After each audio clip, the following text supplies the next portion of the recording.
just my second live for this series. It's gone a lot smoother. If you caught the last one, my camera's all over the place and I might have said a few bad words in the beginning. So ultimately this is just going to be like a weekly update, or as trends are being sort of dropped and as certain tools are coming into place, as I notice things within my business, as I notice things within my clients as well, I'll be dropping in on these loads, using it as a way to almost document myself, but also help you guys in implementing this sort of stuff. So that's exactly what I wanted to jump into.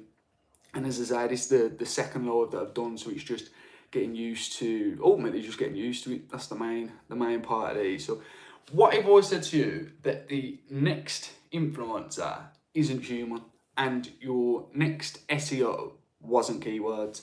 So this comes as a rise in AI influencers, as you guys are probably aware of. They are popping up everywhere. They're growing, 100k, 200k, some of them millions and millions of followers. And they're not human. They're not existed. They've never been real people. They're literally just sort of ultimately pixels on a screen. So what does that mean for people like myself, people like, the real life content creators out there? Does it mean that we don't bother? Does it mean that we just go straight into AI and that's how we start creating our content? Well, personally, I think that this is obviously a massive phase, and it's all new. It's all absolutely brand new. So this AI influencers, this AI content creation in general, it's only realistically been around and as hot as it is for the past 2 years, maybe 3 years. I'd say really massively within the past 6 to 12 months, it is where we've seen it span to the point that it is now, because the technology has never been there. Hello Ahmed, how's it going, man? So new job, but 100%.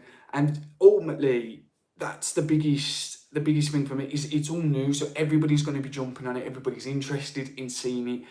I do feel like at some point it's going to not necessarily phase out, but I do think people are going to miss that human interaction, and people are going to want to know that they're talking to people. So you showing how human you are is going to be a massive benefit, and especially if you're starting now. I always sort of say to my clients, we want to show the personal side of you.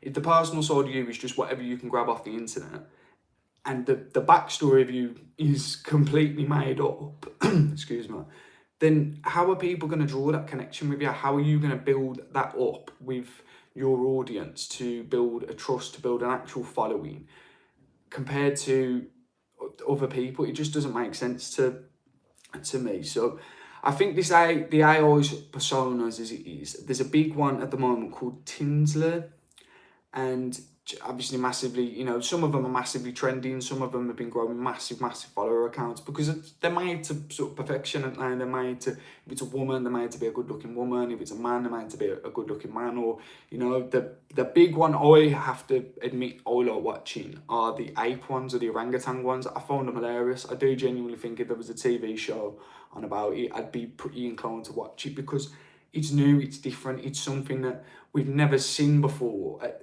this quality.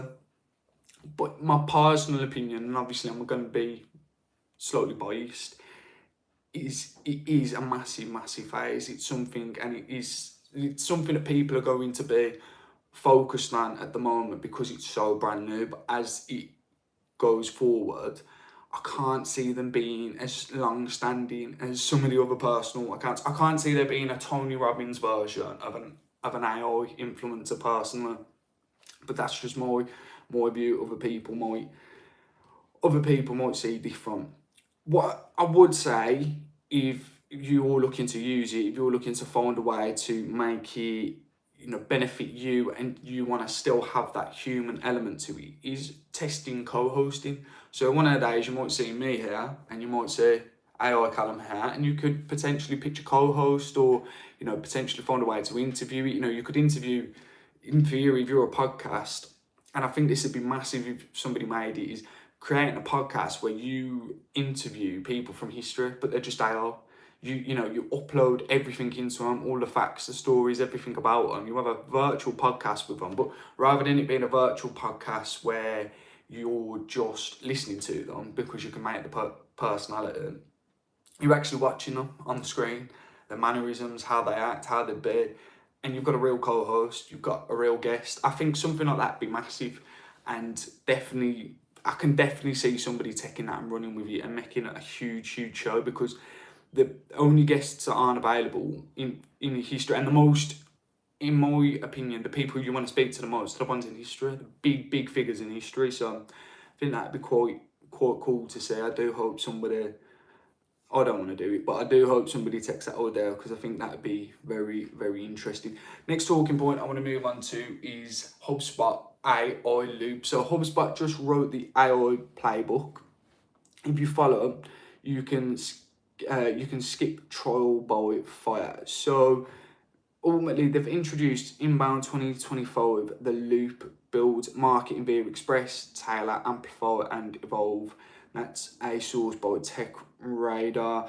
I'm not too onto this one, if I'm being completely honest, but the main reason sort of why this matters to us is it's a structured framework for using AI consistently across messaging and putting it into channels, putting it into integration, that sort of thing. It basically shows people who are brand new to using AI, because it's a very brand new thing. I think people in the space think we've almost been using it for so long that we don't realise how fresh it is. It's almost, we're in the first couple of, I feel like we're in the first year of it. I'll go back in my head and I feel like I've always been using AI in my content creation at some point. But I know 100% I haven't, and I know 100% that it's feels so long because it's come so far. We started sort of back here. If anybody remembers the Will Smith eating spaghetti one, that was trending literally what, a year, 2 years ago, and now all of a sudden we've got low-if videos, low-if images being created at the push of a couple of buttons. So it's definitely something people are finding new, and there's a lot more to be done with it, and a hell of a lot more. I do feel like that joint balance, going back to the previous point, that joint balance of human and AI working together is going to be insane. That will truly push the boundaries of content creation. Lost my like it. See, you won't get this with AI. You won't get any mess ups with AI. It'll be completely smooth. It'll be nice and easy, simple. So what you can start doing with this HubSpot AI the loop is you can start expressing your brand tone. Use AI to sort of personalize it, so you can start, writing scripts or writing certain styles and helping it help you find your voice, helping it help you push yourself to that limit. That's something that's going to be very, very big for people to take on. I'm going to just quickly jump on that because I've had a notification come up and I've done something wrong there. 2 seconds. Perfect. And then the final talking point is this GEO versus SEO. So for those of you that know, SEO is obviously search engine optimization. So you integrate keywords into your content, whether it's video, written, your website, and you basically use that to up your discoverability. So what GEO is basically, if AI isn't showing your brand as the answer, you're invisible in the future, because so many people are shifting from Googling everything to ChatGPT and everything, or Grok and everything, or Claude or Gemini and everything, that GEO, making sure that your answers, that your brand is turning up with inside GPT answers, is going to be huge, because it's only natural that so many people are going to use it, rather than getting all the fluff that you get with the likes of Google. If you ask a simple question to AI, it gives you a pretty simple and straightforward answer. Now, again, that's always going to depend on the prompt and how you use it and what you ask it. But 9 times out of 10, if you ask it a simple tech question, simple news question, it's literally just going to scan everything and give you the exact answer that you're looking for. And then you sort of have to prompt it to give you more information if that's what you want. Whereas Google, 9 times out of 10, it's whoever's paying the most. It is literally whoever's paying the most in ads will turn up, even if it's, I've searched for takeout places before. I've searched in a certain takeout place, literally word by word what that takeout website was, and another one's come to the top because they're paying more Google ads. Look, no, I've searched for this company specific. Why are they ranking above of them? Because they're paying more. Simple as. It's always down to the money. So the main reason why this SEO versus GEO method works isn't to say that SEO's gone and we all focus on GEO. It's combining the two. It's finding ways of SEO is still a massive thing. It's still something you want to integrate into all of your content, into everything that you're using. But then you want to complement it with GEO so that basically when you're writing your copy for your website, when you're writing the copy for your scripts, for your YouTube videos, whatever it is, you're taking both into account rather than just the one. So if somebody searches and it's counting on SEO, you're going to turn up. If somebody searches and it's counting on GEO, it's going to turn up. And it also allows AI to get used to putting you out there, to putting your response out there, because ultimately the big accounts are already going to have an upper hand because they're massive. So anytime it's searching the website for anything, it's already got a massive back catalogue of these big brands. So in order for sort of smaller brands, you know, smaller businesses, smaller content creators to get ahead of that, they need to enrich their content with this sort of GEO method to make sure that they're giving themselves a fighting chance to get their brand on the search results and on the copy results. So let me double check this here. So you can actually run an audit with GEO as well.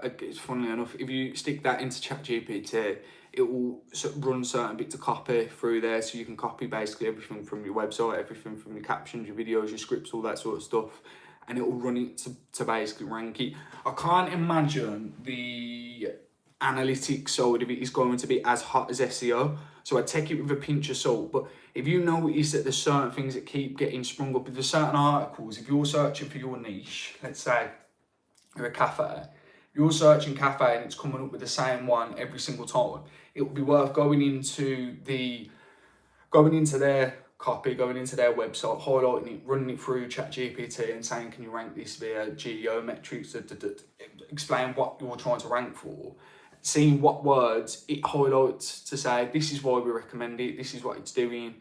And then you just run through the motions and say to it, well, how do I do the same? What do I need to include? How can I get my content and my brand to appear before these guys?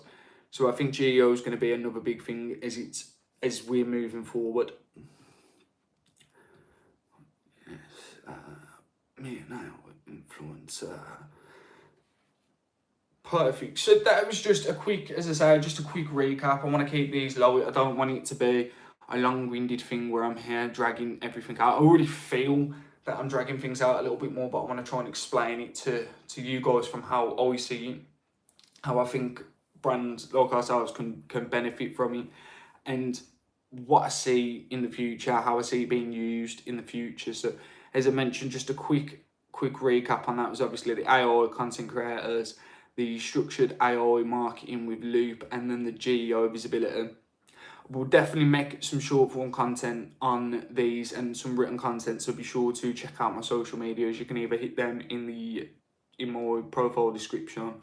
It should be in the description below as well. So by all means, just have a look at that. And then the final one. Also, if you are ready for your brand to get ghost written by AI in a good way, grab the seven posts that convert sales in the description below. Literally click the link. I think you've got to throw your email in there, and we'll give you the direct book for it, and then we'll also send you a PDF so you've got that to reference for.